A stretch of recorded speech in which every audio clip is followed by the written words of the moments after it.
there's an empty chair. Thank you.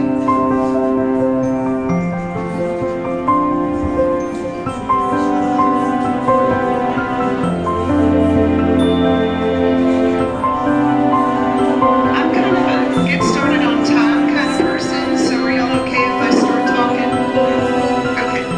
Okay. It's T-minus 10 seconds, just kidding.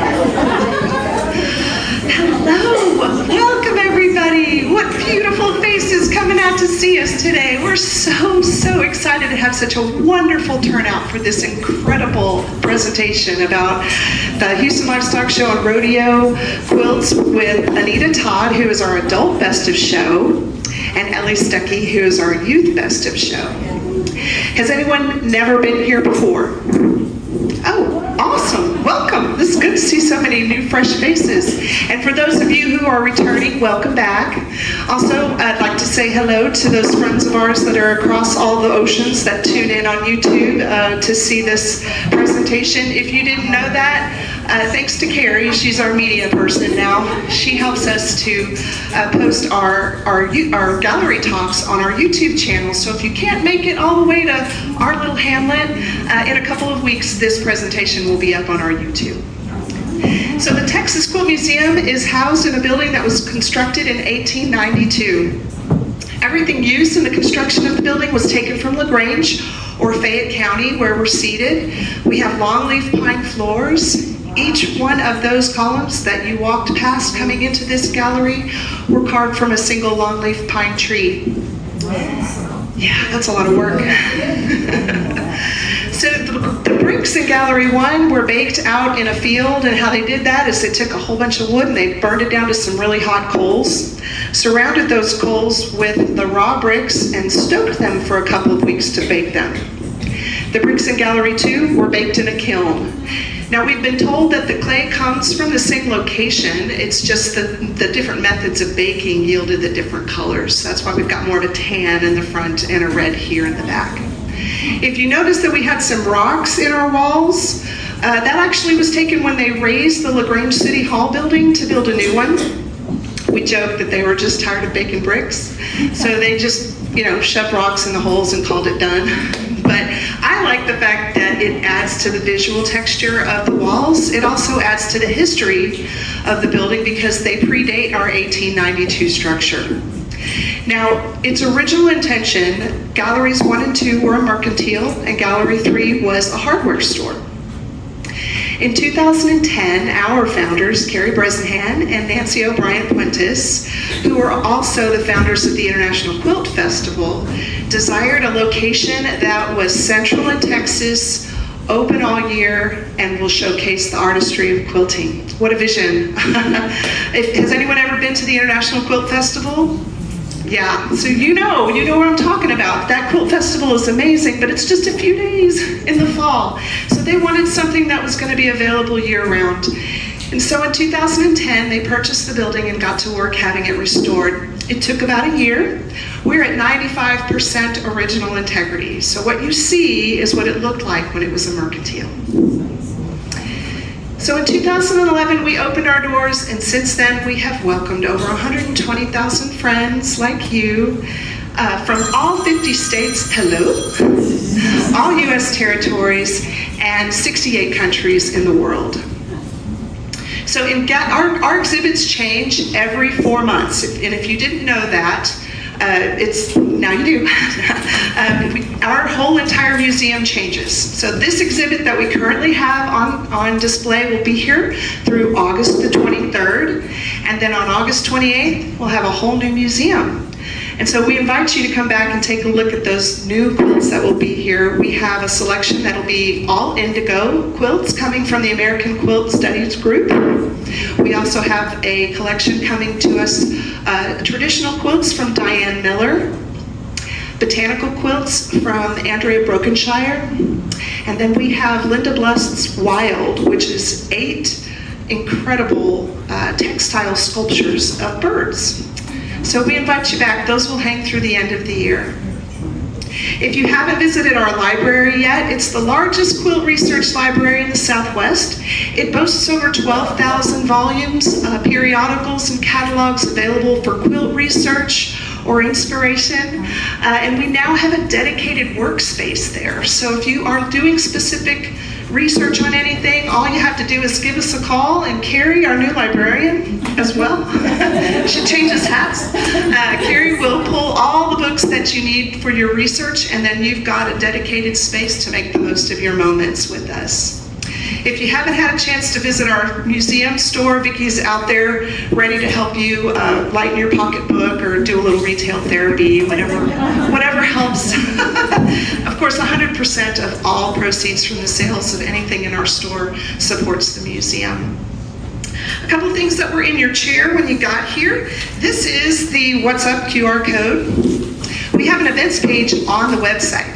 So if you're coming in and you're wondering what's going on here, just scan that QR code or go to our website and you can find out anything and everything that's going on. We've always got a whole lot of stuff happening, from yoga classes to meditation. We even have sound baths, you name it. We're trying to stretch your mind and your body and all that good stuff at the same time. We just wrapped up our 4th quilt camp for kids. This summer, we taught 22 kids how to quilt. Yeah. Who knows, Stacey, maybe some of them will be, and they might be coming your way. So at the end of the summer, which was our last day yesterday, we had a total of 82 kids that we did fiber arts with. We did 22 quilting, we did knitting, needle felting, and cross stitch. So just try to, everybody's excited about something, and it somehow all goes into quilting at some point, doesn't it? So today we have with us, and I'm so excited, we have Ellie Stuckey. She is the youth winner of the Houston Livestock Show and Rodeo's Best of Show. So this is her 2nd year on display here, and this is her 2nd year winning overall, right, Ellie? Yeah. So her blue quilt that was in the very front is called Midnight Blooms, and it was inspired, as I understand it, from your grandmother's china. Well, I'll let her tell you. If you will help me welcome Ellie Stuckey.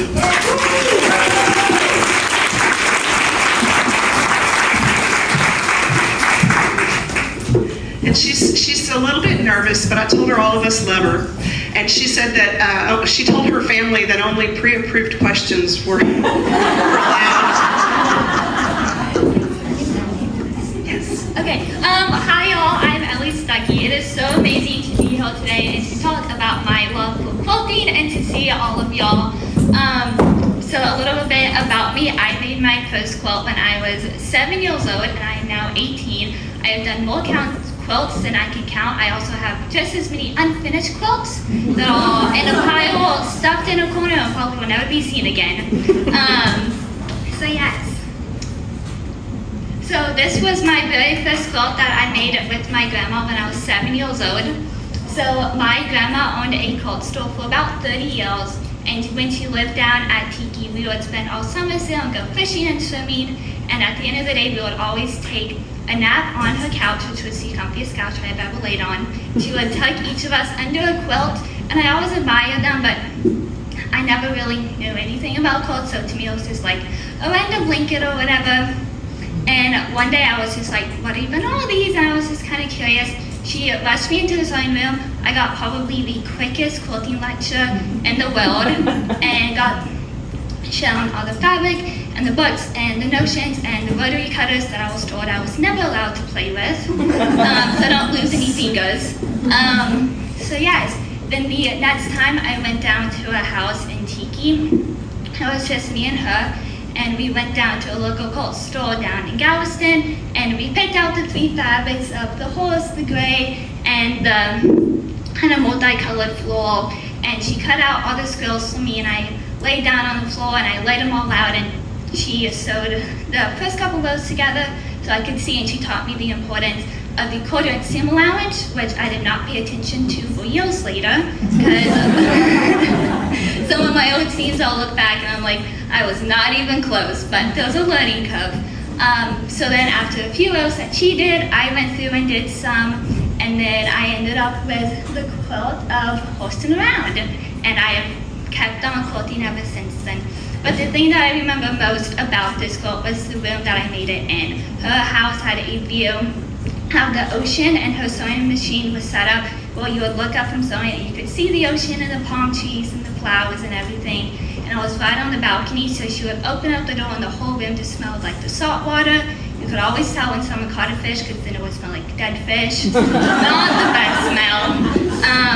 But yes, but the room was just filled with so much joy and so many happy memories were made in there. And years later, I named the sewing room the Magic Room because, as we all know, the most magical room in the house is always the sewing room. Then this was my first ever show quilt, and this quilt I actually designed during my 8th grade math final.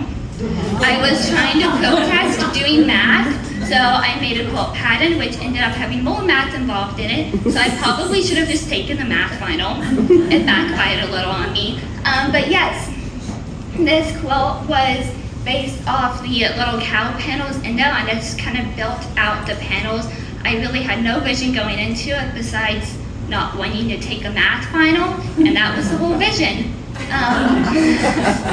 So yes, this one was, I entered in the adult division at the Houston Livestock Show Rodeo because when I started making the quilt, I had no intention of it being a show quilt or having it be at the rodeo. And it wasn't until after I had it made and quilted that we learned that there was an age constraint of it couldn't be quilted by anyone over 21, but I ended up winning a white ribbon in the adult division, and that was when I was like, okay, I'm gonna take this quilting seriously, and I'm gonna go and I'm gonna win, and I'm gonna make a name for myself and show my love for quilting, which brought on this quilt at Granny's. And people often ask me, how do I get inspiration and design my quilts?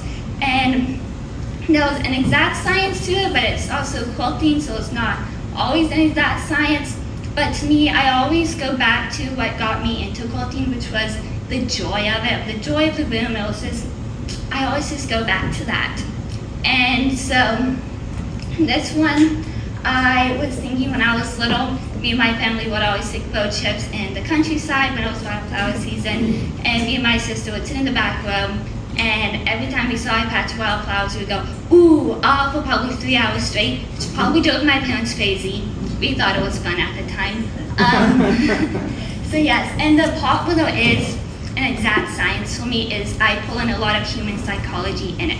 So when I'm designing a quilt, I'm like, when the viewer is looking at it, where are their eyes gonna go first? And so for me, that was the red bond, and it kind of leans your eyes out into it. And I wanted to tell a story of this quilt, of those road trips, and make the viewer feel like they were right there in that field of flowers. So you have the quilts hanging around, and the quilts were very deliberately picked. I wanted to, again, tell the story of that. So I'm like, okay, you're on a farm. Well, who's taking care of the farm and feeding the animals? So you have the little farmer's house.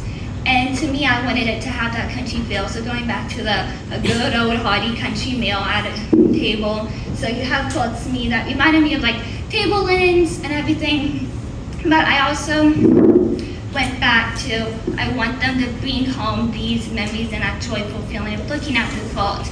So the scalloped edging was inspired by Post-it stamps, which you would put on a little postcard to send those memories home. So to me, that human psychology of what side is going to go to, how do I tell the story through this, and that's also how I pick the colors of different colors tell different stories and make you feel different emotions, and that is how I picked the colors for the quilt. And after I found out that I won Best of Show in this quilt, I was like, okay, I'm going back to a second peek, like, I love this, I'm gonna do it again. And then that is how I designed this quilt.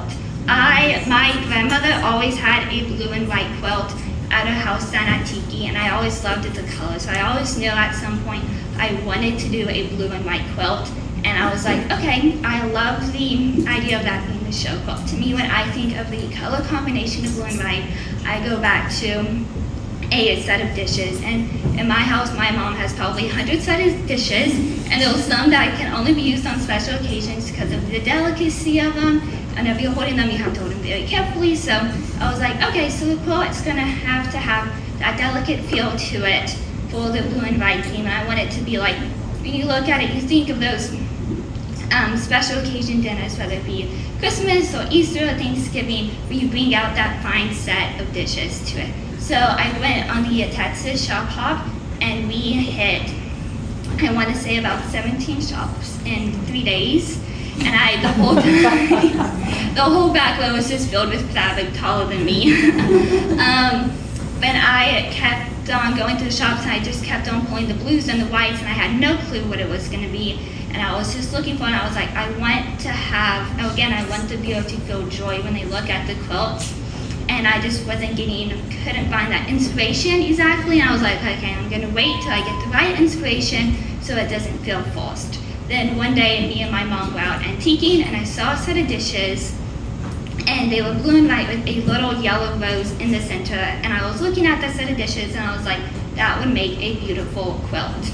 So I went home, designed it, ended up taking out the yellow rose in the center.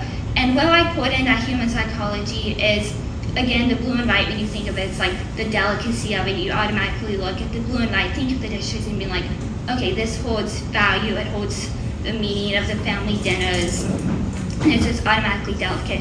And where your eyes draw to is the little medallion in the center with the arrow, so it points out, so that when you look at it, you're automatically forced to view all the other different aspects of the quilt and not just one specific area. Or if your eyes go to the corner first, the scallops kind of bring you into the quilt. And for me, when I'm designing my show quilts, it all goes back to, I just want the viewer to feel joyful, whether they look at it and have no clue what quilting is, and they're looking at it just to look at it, or if they're looking at it for techniques. I just want them to feel joyful. So for my next show quilts, they've all just been designed off of things that bring me joy, whether it's a song that I really like, or a book series, or a place that has always just felt like a home away from home. It's all just based off of joy, because my philosophy is, if you look at a piece of artwork in an art museum, you can always tell what the painter was kind of going through in life by the colors that they choose and the way that they paint and the techniques and everything. So I want the viewer, when they look at my quilts, to just feel that instant joy that comes along with it. And that is how I design all my quilts. And people often ask me, like, how do you juggle such an adult hobby while being so young? And the truth is, I have absolutely no clue. I've been quilting my whole life. I don't remember a time when I wasn't quilting. I've always just been itching to be stitching, and I don't really know. I don't really know another way of living. There'll been times where I will email my teacher and be like, oh, I'm so sorry, I'm not going to be in class today. I'm out sick while they're taking a sewing class. And that has happened multiple occasions. My friends find it hilarious because they'll text me and they'll be like, okay, are you actually out sick or are you quilting? And I'll send them a photo of me at my machine quilting. And they're like, okay, well, hope the sewing machine heals all your problems in life. Which it does. So I love it. And another question I always get asked is, where do you see quilting going in the future for you? And for me, I've always dreamt of having a little quilt store out in the country where you can go and just have that community, because quilting really is a community if you let it be. I have met some truly amazing people through quilting that I would have never met before, and they really have just shaped me who I am. And quilting, if you let it, becomes the best part of your life. And within quilting, I really have, or show quilts at least, I have two goals. One is to win Best of Show in the adult division at the Houston Livestock Show Rodeo, and to win Best of Show at the International Quilt Festival. So those are huge dreams. Hopefully they happen. It's all in God's hands. But yes, one other thing that I would love to see in the future of quilting is to make it more approachable for youth quilters. I know for me, when I would go and quilt with my grandma, half the people there would be like, oh my gosh, it's Ellie Stuckey. It's so cool that she's so young and being here quilting with all of us. And the other half would be like, okay, what the heck is she doing here? She should be in school right now. And it was, I always skip school for treats. And it wasn't until I clearly have my priorities in life, and it is, of course, quilting. So yes, and it wasn't until after I won Best of Show the first year, well, I walked in a tree, and I had to earn my place still, and I would love for the quilting community to not be that way, to a youth quilter, whether they have 50 ribbons or they have none, but it's a place where they can just come up and feel that love and that community. And I think it's amazing that what the Texas Quilt Museum has these classes really teach youth quilters, because a lot of places aren't like that anymore. I know the International Quilt Festival used to have a youth category in the shows, and they took it away, and I would just love for that to come back, because as I walked down the rows at festival, there was all these young kids, whether they're with their parents or with their grandmas, and I think that they always view the quilts in just awe, but there's not a place where they can see a quilt made by someone their age. And I think if they could see what being like, oh, well, that person made a quilt and it's here, and my age or even younger than me, oh, well, now I want to go make a quilt. So I think it would be amazing if there was more shows, or was more open to the youth. And of course, my biggest goal in quilting is for people to understand that this is a ability that was blessed to me by God. It's not by my own doing that I'm here standing here. It's all through Him. And so yes, so thank y'all for letting me talk about quilting.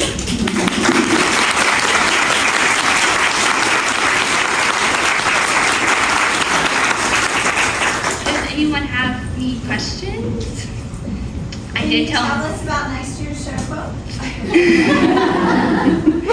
Yeah, so I always listen to music while I sew. And one day I was sewing and I had my music on shuffle, and there was a song that played, and while I was listening to it, I just could completely envision the song in my head as a quilt. And I listened to the song for probably 50 times just to get that full vision in my head, but the whole quilt is based off of the song, because to me it all goes again back to designing my quilt based off things that makes me joy, and I love music and it makes me so much joy in life, so I do just get all inspiration from things in life that make me joy. What song was it? I honestly don't remember the name. I probably should though. Yes. Do you use social media to share your love with the craft? Yes, I have a Facebook page and an Instagram page. I actually don't know the handle off the top of my head. Ellie Designs. Thank you, Emily. Family. Yeah. Yes. Do you have friends your age that skip school with you to quote?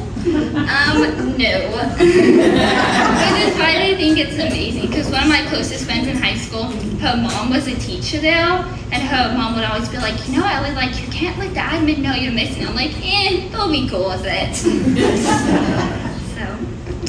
So yes, thank you all so much. It's been amazing.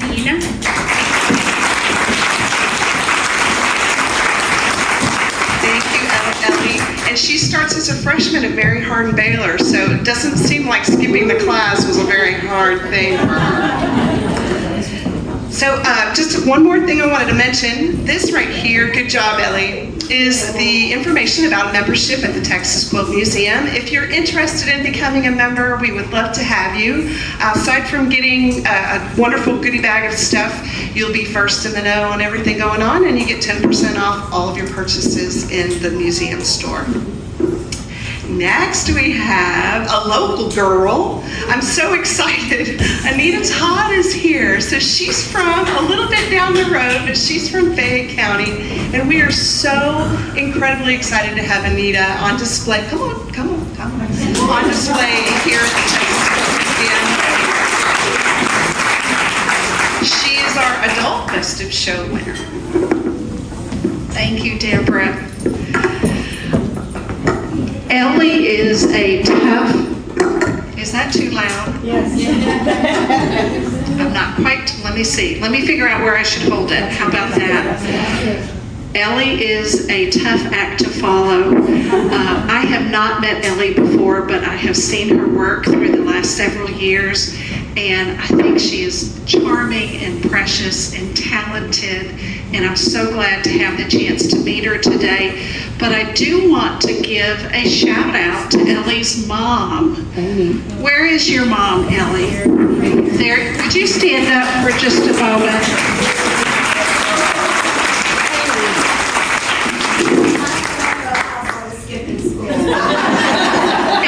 And that's what I want to recognize, the fact that you see the passion and the talent that she has, and you allow her to have the time and space to really foster that talent is fabulous. I know if back in my day, if I had said, Mom, I really don't want to go to school today, I'd like to sit home and do whatever craft I was working on, it would have been a hard no, and she would have driven me to school just to make sure that I actually went there. So I really applaud you for that.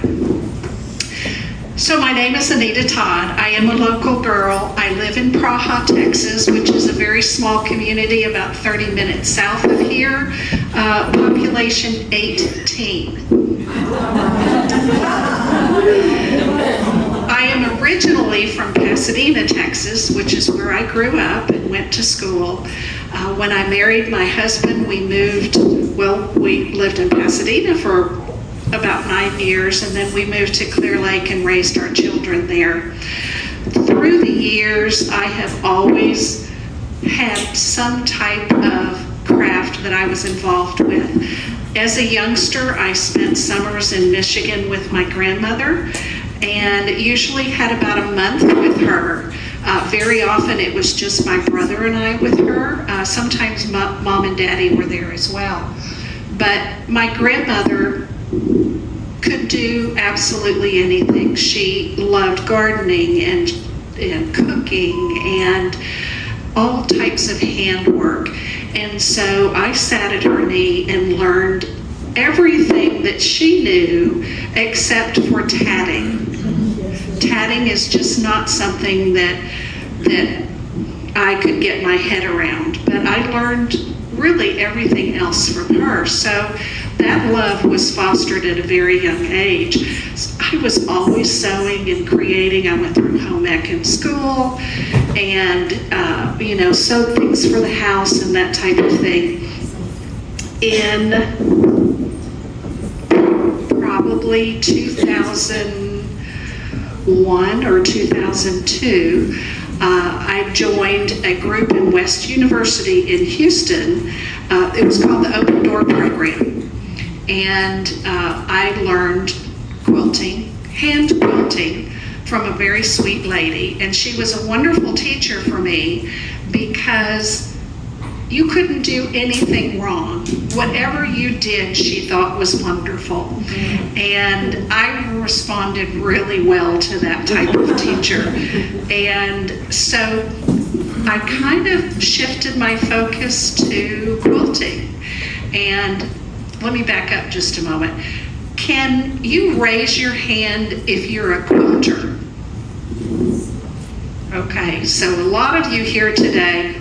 Can you hear me if I don't use this? YouTube can't hear you if you don't. Oh, YouTube, well, we want YouTube to hear, right? Okay. You can pull it further away. I can pull it further away. Okay, there we go. So a lot of you raised your hands. Can you raise your hand if you really don't know anything about quilting? That is wonderful. So,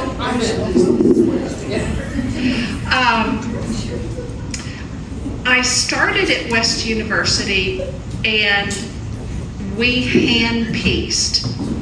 So there's kind of two components to quilting. There's piecing the top, which is where you cut your fabric and you sew it together, whether you're hand sewing or machine sewing.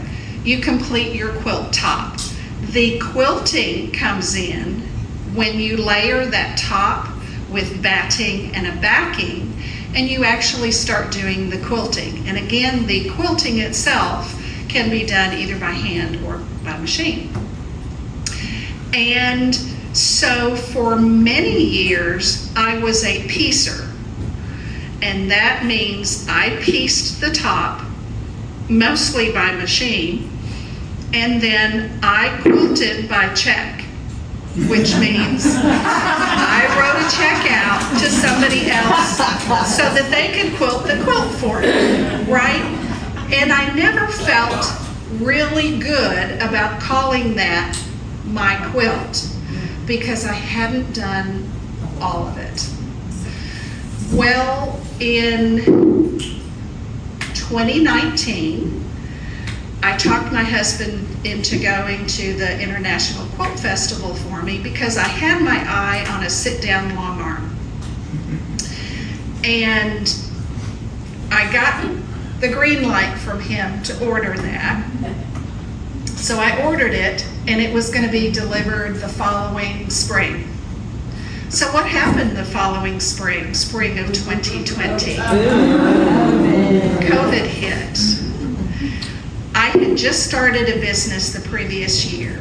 I opened the 1914 Bain House, which is a quilters retreat center in Moulton, Texas. And all of a sudden, I had nobody coming to retreat, so I had a lot of free time on my hands. And so I really credit that long arm machine to saving my sanity during the early days of COVID. So I got to a point where I felt like I could quilt my own quilts. And what I have found is that is my happy place, is piecing is okay. I only do piecing so that I have something to quilt. And that's where I'm at in my quilting journey right now. Along the way, Ann Moore, who's here today, has been a wonderful mentor. Very talented. Again, she's the perfect teacher because everything you do is just wonderful. And so I've had a group of very sweet friends that have taught me, have encouraged me.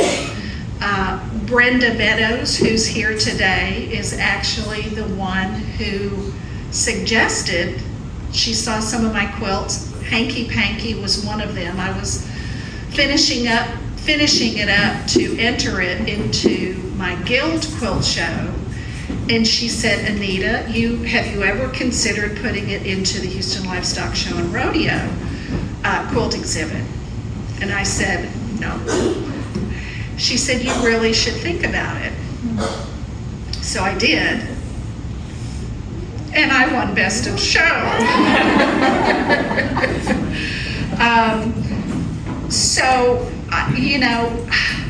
I wish that I had some wonderful things like Ellie had to say about being inspired by this and all of that. I just like what I like. And so if I see a pattern that I like and it has a lot of negative space in it, that's the project for me.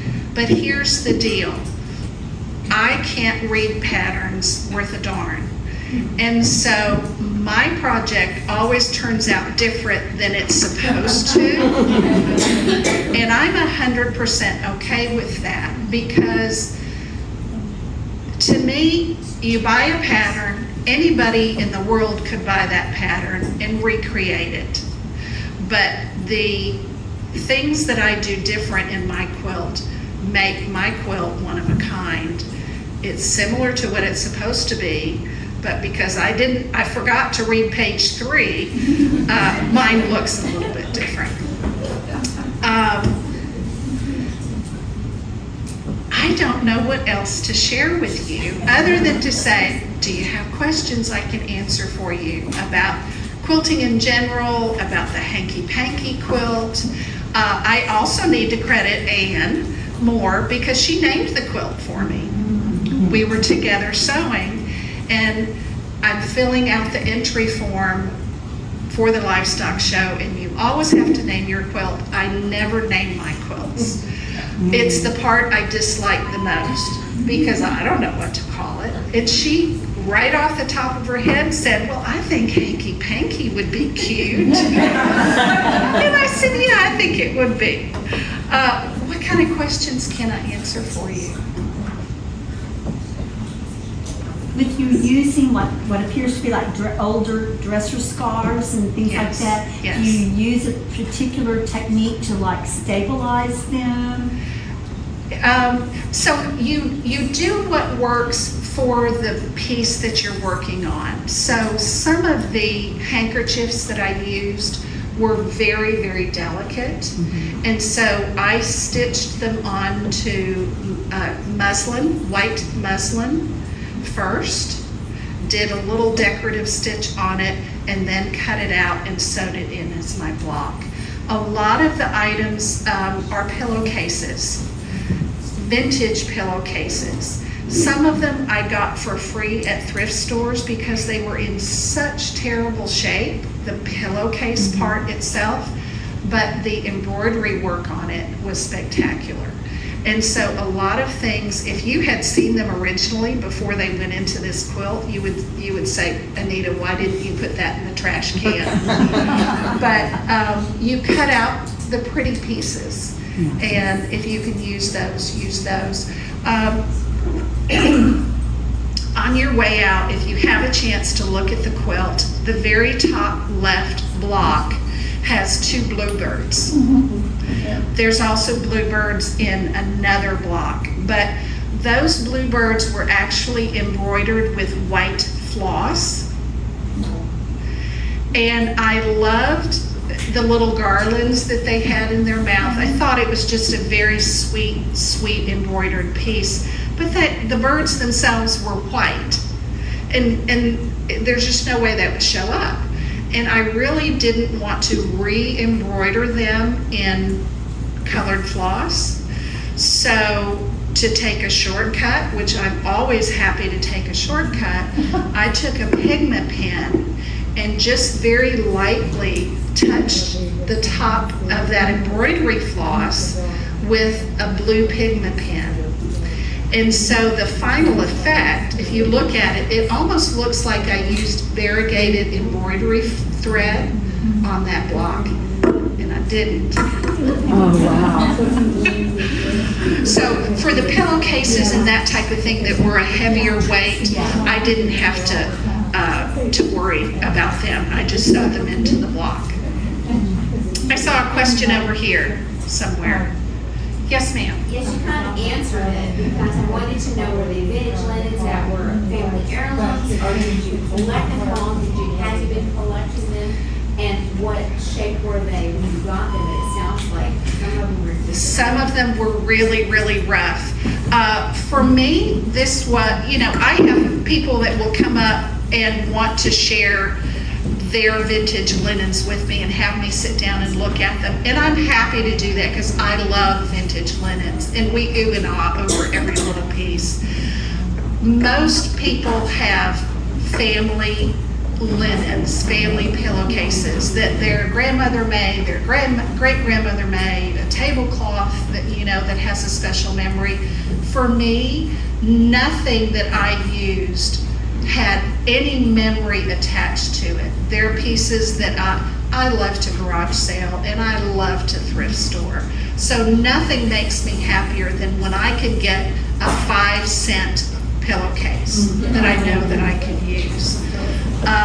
In that project, there is some current moda fabric that just married nicely with those vintage linens. But no, that was not a special collection. I think that makes it easier to work on a project like that because these weren't my great-grandmother's, hankies that I'm cutting on, and I'm afraid that I might make an error with. Just get stuff that you're not emotionally attached to. Now, I'm very emotionally attached to the finished project, but it didn't start out that way. Yes, the gentleman with the luscious hair. What is negative space? What do you do with it?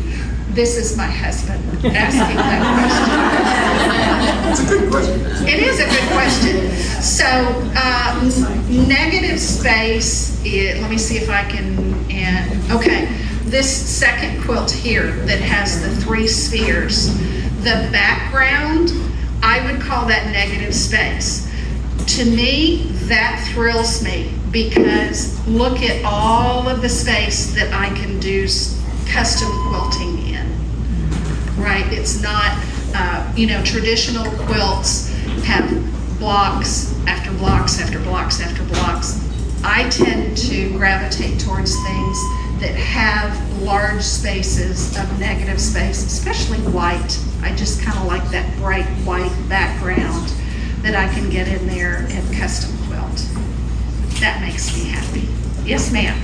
Where did you get the inspiration for the design? The design, great question, because you know the answer, came from a very sweet friend, Rhonda Dort, who is a worldwide vintage linens expert and teacher quilter. And the pattern, the rough pattern is actually her design. And thank you for bringing that up because I should have given her credit for that. It's a Rhonda Dort original design that you take and make your own with the vintage linens pieces that you choose. So the original pattern stopped at the blocks. And I was done with it. It took me about 2 years to get to the point where I had pieced the top and I was done and I was ready to quilt it.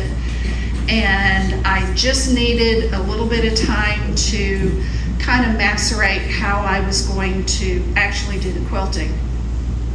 My husband will tell you, I work stuff out in my dreams a lot. You do too? And I'll wake up and my first thought is, I need ribbon candy here. I need, the quilts will kind of talk to me from my quilting space, which is directly above our bedroom. And I woke up and I heard, I need a pink bubblegum swag border. And I said, no, you don't. I didn't want to do that. And so for several days, I just kept hearing pink bubblegum swag border, pink bubblegum swag border. And I kept saying, no, no, no, no, no, no, no, I'm ready to start quilting. And then I just gave in and said, okay, now I need to draft a swag border. And now I need to find pink bubblegum fabric, and it's what the quilt needed.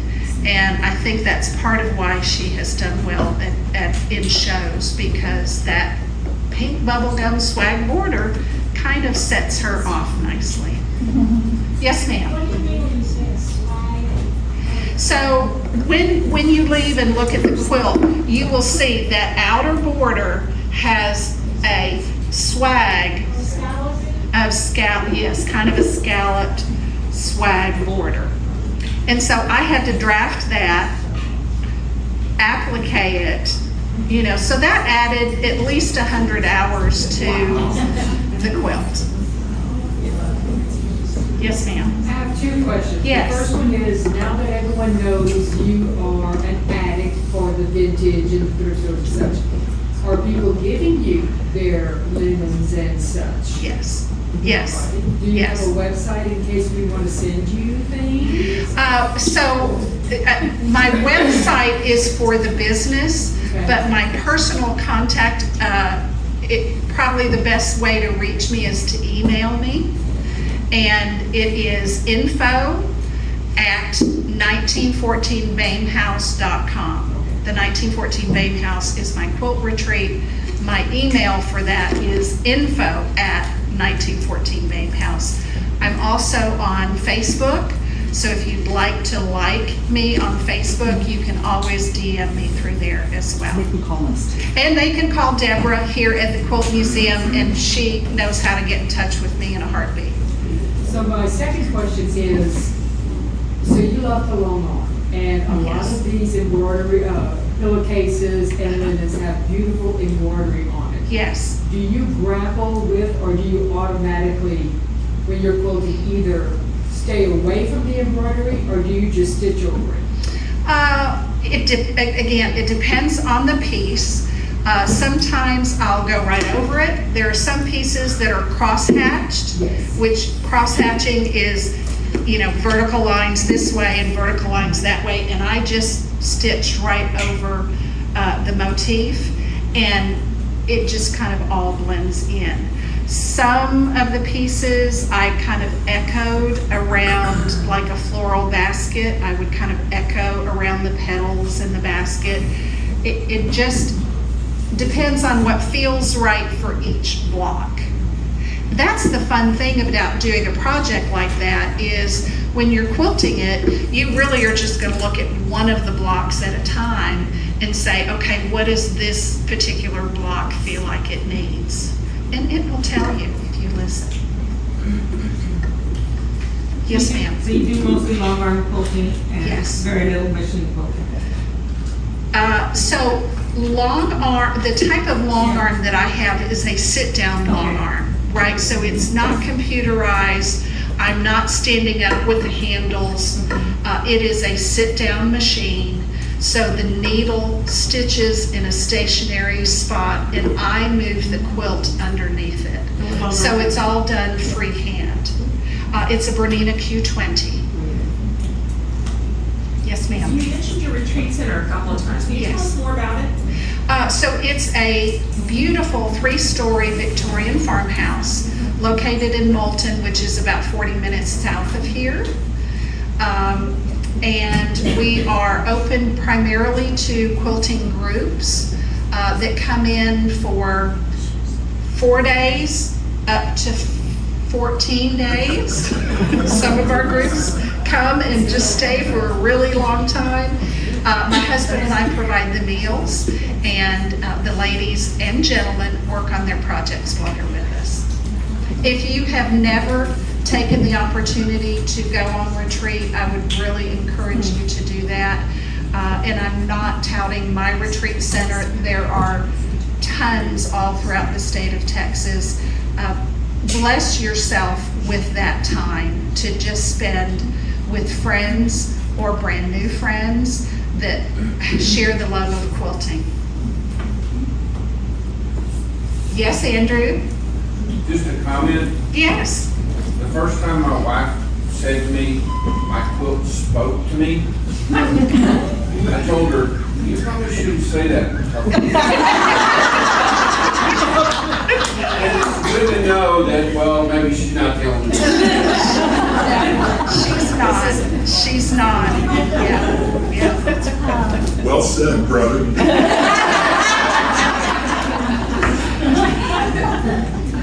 Anything else that I can answer for you?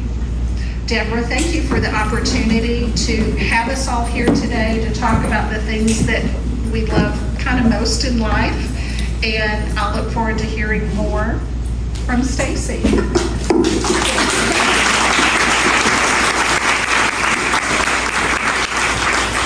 Isn't she awesome?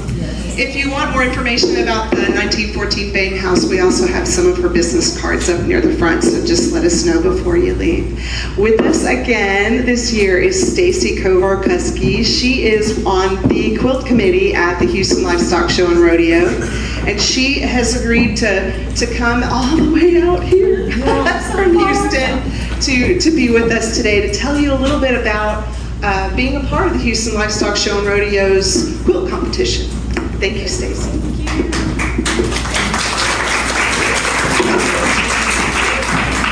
Well, I thank the Texas Quilt Museum for having me speak again this year. It is a privilege for us to be able to put some of our quilts on display and be invited to this partnership that we have. I'll mention it in the talk, but shortly after this show, as Deborah mentioned, it goes until, I believe, the end of August. The quilts will travel back to Houston, where they started from, and be on display at the International Quilt Festival, and it just excites us to be able to promote our contest in that way. So I'm here today, not as a quilter. I raised my hand that I said I didn't know anything about quilting, but in reality, what you described, Anita, I did know those things. So over the course of the years on the quilt committee, I've been on it for 14 years now, at the end of 2025. I've learned a lot from our fellow committee members that do quilt. We do have several, most actually, that do quilt as a hobby or very much a passion. But we also, I don't get to hear usually this side of the contest. We're running the contest, doing a lot of detailed work, but not so much from the quilter's perspective. So it warms my heart, but also it ignites this passion that I see in the speakers that we had today, that probably many of you have as quilters. So it's just wonderful to be here. All right.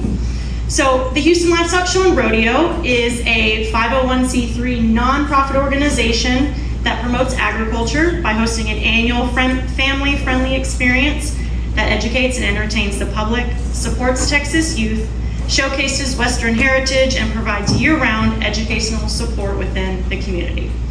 Every year, the show makes an educational commitment. More than 800 scholarships are in the process of being awarded through the Rodeo Scholarship Programs in 2025 for both college and technical schools. As one of the largest scholarship providers in the U.S., the Rodeo has presented more than 20,000 scholarships valued at more than $275 million since 1957. Overall, including scholarships, junior show exhibitors, educational program grants, and graduate assistantships, the Rodeo has given over $630 million to Texas youth and education since its inception in 1932. Amazing. So that rodeo structure. Currently, the HLSR employs approximately 144 full-time staff members and engages over 36,000 volunteers like myself who serve on 109 different committees. The Houston Livestock Show and Rodeo would not be the well-run success that it is today without the vision, dedication, and hard work of all its volunteers. So you'll hear me mention several present and past committees during this talk, and there are some of my fellow, I'll have them stand a little bit later, of quilt committee members here today. So our quilt subcommittee, how did we come about? We are currently comprised of 20 dedicated volunteers, 19 females and 1 male, ranging from 1 year to 27 years of service on the quilt subcommittee. Some of them are quilters and some, like myself, just love and appreciate the art form. My little bit of history is playing underneath the quilts when my grandmother and her sisters would quilt when I was a young kid. Didn't really appreciate or understand what they were doing. I just knew there was a lot of important talk going on above my head and delicious food that came after they were finished. So our subcommittee represents this year's exhibit, is led by me, Stacey Kovar Kuskie, a 14-year rodeo volunteer. And I'm here today with a lot of local pride, as I was born and raised right down the road in Fayetteville, Texas, and was actually the recipient of a rodeo scholarship through the Fayette County Area Go Texan Committee when I graduated from Fayetteville High School in 2005, which is hard for me to believe that now that is 20 years ago this year. Our quilt subcommittee works on contest rules, obtaining judges for the contest, quilt intake, quilt judging, quilt layout design and hanging, keeping the case looking great during the show, quilt takedown, and packing the quilts for shipment home or to Quilts Inc. to be on further display here and eventually the International Quilt Festival in Houston. How we got started. The quilt competition celebrated its 42nd year this year. Ruth Ann Hendricks was an employee of the rodeo from 1981 through 1985. At the direction of Dan Gaddis, who was the general manager of the show, she visited the 1981 State Fair of Texas. While there, she visited the quilt exhibit. The rules of the state fair at that time allowed for antique quilts only, no newly made quilts. Ruth Ann thought it would be a good idea to bring a quilt exhibit to the Houston Rodeo. And so she worked for the next year to get a competition up and running. And the first HLSR quilt contest was held in 1983. That first year, only antique quilts were accepted and put on display. And the only committee involved at that time was the Commercial Exhibits Committee, who helped hang the quilts for display.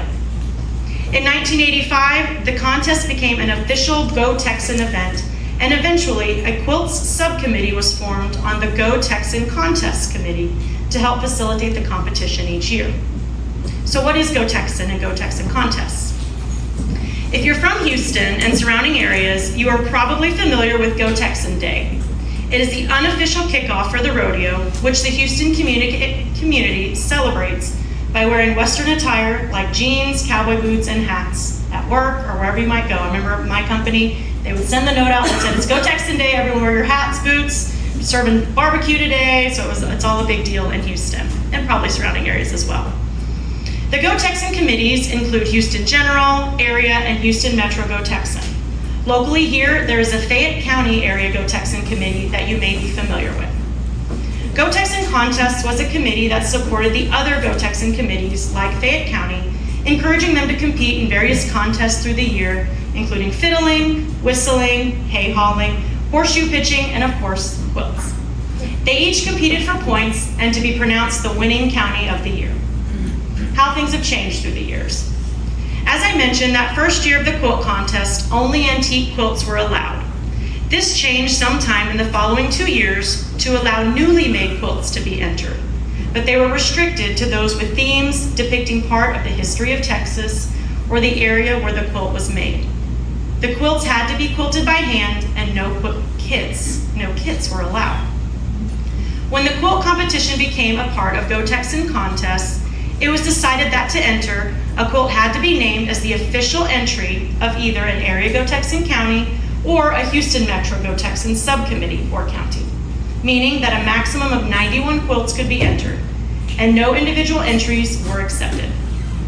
One of the quirks of the entry process was that if you lived in the city of Houston proper, or inside 610 Loop if you're familiar, you were not eligible to enter a quilt.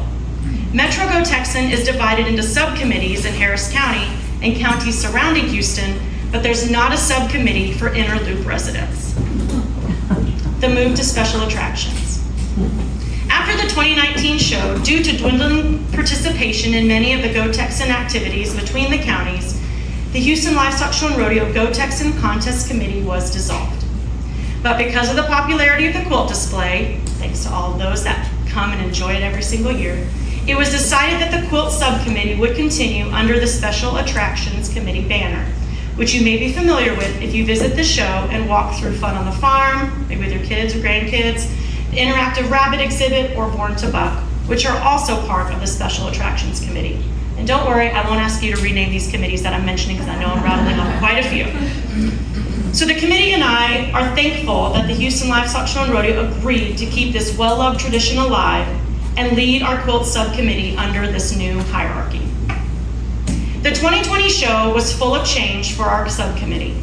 In addition to moving the home from Go Texan Contest to special attractions, the decision was made to allow individuals to enter the contest. There was concern that because points were no longer being awarded as part of Go Texan Committee's internal competition, that counties and subcommittee interest in entering a quilt would wane. But we are still seeing county and metro entries, much like that for those several of you here, including, I believe, Anita as well, including a quilt from Fayette County each year. Fayette County enters every year, and we're so thankful. But we are continually thankful for all the county and metro Go Texan committees that still enter a quilt, or quilts now that we have the youth. Instead of paper entries, a new online system was used for the first time in 2020. It's taken some adjustment, and continuous improvements are regularly being made, but we always try to focus on making our processes more efficient for our quilters, and we learn more each and every year and make changes each and every year. Plans were also developed back then for the rodeo to build a new quilt display case. The rodeo had decided to make some overall layout changes and wanted to relocate some of the food vendors in the lobby of NRG Center, which is where we've always been located. But this meant a move to a more prominent location for quilts, which was amazing. We were always in the back of the lobby. You had to walk all the way to the end, and we were moved to right front, almost front and center, right toward the middle. Can't miss us now. It was decided that the first use of the quilt case would be the 2021 show. COVID. However, in the interest of public health, the City of Houston and the Houston Health Department ordered that the Houston Livestock Show and Rodeo close on March 11, 2020. Volunteers scrambled to help tear down the show as quickly and safely as possible. I remember us committee members getting that call saying, please come tomorrow if you can, or within the next couple of days, and take it down. So we did. We came down, because everything had been hung up. I believe it was for 1 week, and we came down, packed the quilts to ship them back to their owners. And the rodeo staff prepared to close their offices and work from home. The rodeo spent much of the next year planning for a 2021 show that ultimately did not happen. Though they did end up hosting a closed to the public livestock show in March of 2021, greatly reduced auctions, and a wine garden for 3 weekends in May to help fund the educational commitment made. Once the decision was made to not host a full show, it was determined that the rodeo wanted to do as many activities and competitions as we could virtually. Our quilt subcommittee was consulted and agreed that we wanted to host the competition, even though there would not be a place other than an online gallery for it to be displayed. The cancellation of the show, along with all else going on in the nation, brought forth less than 50 quilt entries being submitted that year. Our competition was also delayed from the usual time frame. Judging was held in the last full weekend in April rather than January, and a beautiful quilt made by members of the Houston Modern Quilt Guild won Best of Show that year. We were so proud of what we were able to do despite the circumstances. 2022 to present, jumping ahead a little bit. We were able to host a full rodeo in 2022 and are so thankful that the last 4 years' attendance figures have been back to pre-pandemic levels. The move of our quilt display to the new location in the NRG Center lobby was finally accomplished for the 2022 show and is the same display you would have seen if you visited this year. So I appreciated the show of hands Anita had. So how many of you have been to the rodeo in the last 2 or 3 years to see? Yeah, several of you. Awesome. Thank you, we appreciate it. 2023 was the year that a new classification was created to encourage our youth, 21 and under, to make and enter quilts in the competition. So this is fairly new for our competition as a whole. And so I appreciated Ellie being here today to talk about her experience. The new youth classification rules state that all workmanship must be done by an individual or group within the age range. We allowed area Go-Texan counties and Houston Metro Go-Texan subcommittees and counties to enter quilts in both classifications, that would be adult and youth. And that first year we had 11 quilts entered in the youth classification. Another big change we recently had in 2023 was this partnership with Quilts Inc., which is why and how we are speaking to you today. Through this partnership, a selection of quilts from our contest are invited to be on display here in the Texas Quilt Museum in LaGrange, and then we'll take the road back to Houston to be displayed at the annual International Quilt Festival, October 9th through the 12th, 2025. The quilts are then returned to their owners via Quilts Inc. The last 3 years has brought about overall growth of the quilt contest, as we had 20 youth entries and over 100 quilts in total entered and judged, which are record-breaking numbers of entries year after year. So I mentioned earlier that in the past there was a max of 91 counties and subcommittees, but we had typically around 70. We never, in all my 14 years prior to the last 3 or 4 years, we never had all 91 counties and subcommittees enter. So it's just been really exciting to see the uptick. And this year, we implemented a new online entry system that was created by the rodeo, and that helped our committee streamline the entry process. Though, as I mentioned earlier, we have lessons learned, and we will try to implement those next year. We're definitely looking forward to more excitement and growth in years to come, especially as our contest evolves, particularly in the youth category or classification. So looking ahead of the 2026 contest, so some of you may have questions. The rules for 2026 are nearly finished and will be published very soon. So please be on the lookout. If you Google HLSR Quilt Contest, it will take you to our homepage. And right now you'll see the 2025 contest rules, and you'll see similar quilts on display. There's the gallery of all of our winners from the 2025 show, including Anita and Ellie's quilts. And Ann Moore submitted a quilt as well, and I apologize, and I bet there's other quilters here that as part of our contest that I may not be acknowledging. But we thank you for being here today. So currently, quilts entered can represent an area Go-Texan or Houston Metro Go-Texan county or subcommittee, or be made by individuals residing in any of those counties. Quilts made by 2 or more people are eligible, but all people working on the quilt need to reside in one of the eligible counties. Quilts quilted by check, as Anita mentioned, we all learned what that meant, or for hire are allowed. But again, the quilter doing the work must also reside in an eligible county. There are currently 2 divisions, hand and machine quilting, with an updated 5 categories each, including applique, piecework, pictorial or themed quilt, mixed technique, and new in 2026, a modern category. Quilts are eligible to win Best of Show.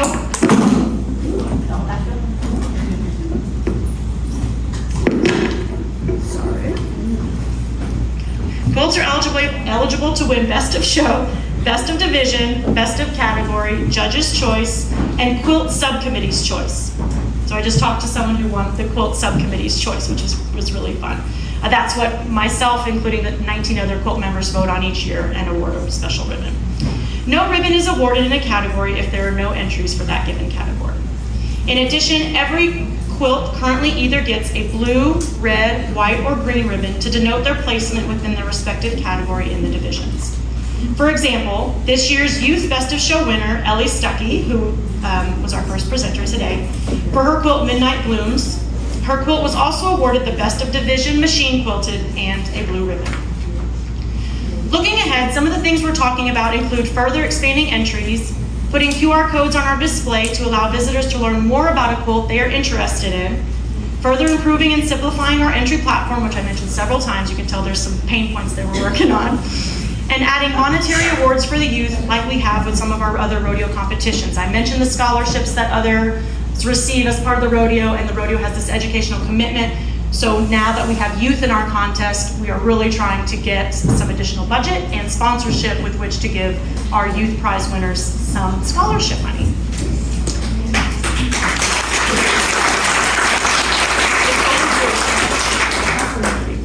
The show and the quilt subcommittees are committed to growing the competition, especially for those with the youth and in our individual entries. So in closing, we'd like to thank Ruth Ann Hendricks for her drive in starting the quilt contest all those years ago, as well as HLSR employees Amanda Schlatter, Joanne Pedigo, and Angela Gutierrez for their help in creating this talk.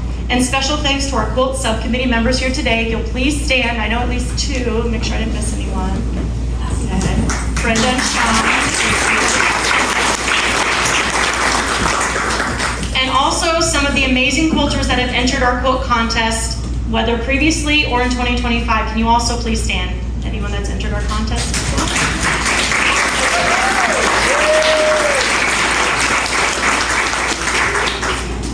As none of this display, our competition would not be possible without our quilters and our volunteers, and it's so serious. It's near and dear to my heart. It would not happen without you, so we thank you. We'd also like to thank the Texas Quilt Museum and Deborah and curator Vicki Mangum for the opportunity that they've given us these last several years to come and speak to you, to give a little bit of history of how we've got here today. And thank all of you guests and first-timers for being here today to see the quilts and learn a bit more about the quilt contest as part of the Houston Livestock Show and Rodeo. We also invite you to attend the 26th Houston Livestock Show and Rodeo, which will be March 2nd through the 22nd, 2026, where you'll see next year's award-winning quilts on display. Thank you so very much.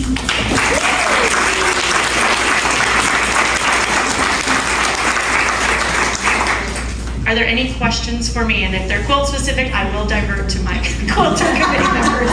Yes. I have a question. Is the age range going to change for youth and adult this year?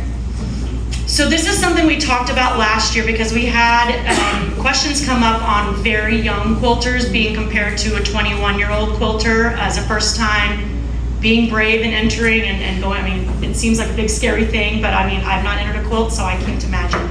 So we are now going to ask for grade level and age, which we've not done as part of our entry process for 2026, so that if we want to further categorize by age, and I say younger versus they're not old, but different age groups for youth, that is something we're absolutely considering for next year. Yeah. Anything else? Okay, my questions are easy. Thank you so much. Thank you, Stacey. Have I picked up everyone's slip? Don't go too far, I'm gonna have you draw.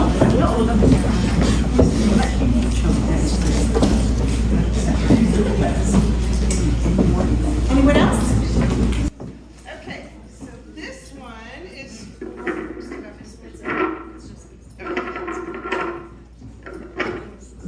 sorry. This one is for a Texas Quilt Museum bag. Christina Horton.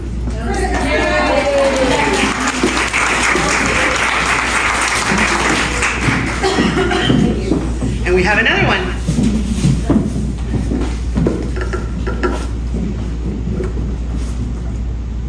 Sharon Crawley. Okay, you gotta print clearly because I'm a little on the inept side. Okay, sorry about that, Sharon. Frank's sister, that's right. One more bag. Sharon, you won again. Did I put it back in there? Or? Oh, did you? She said it again. It was like, it was Sharon's other self that was here. Yvette Stuckey.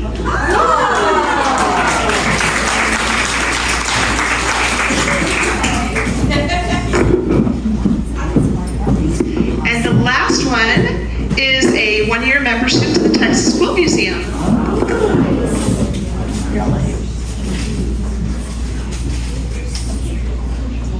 Jackie Asbill. So you don't have to run away. If you have any other questions or if you wanted to take a closer look at the quilts, please feel free to do that and go exploring. Thank you so much for being with us today. Safe travels home, and we hope to see you again soon.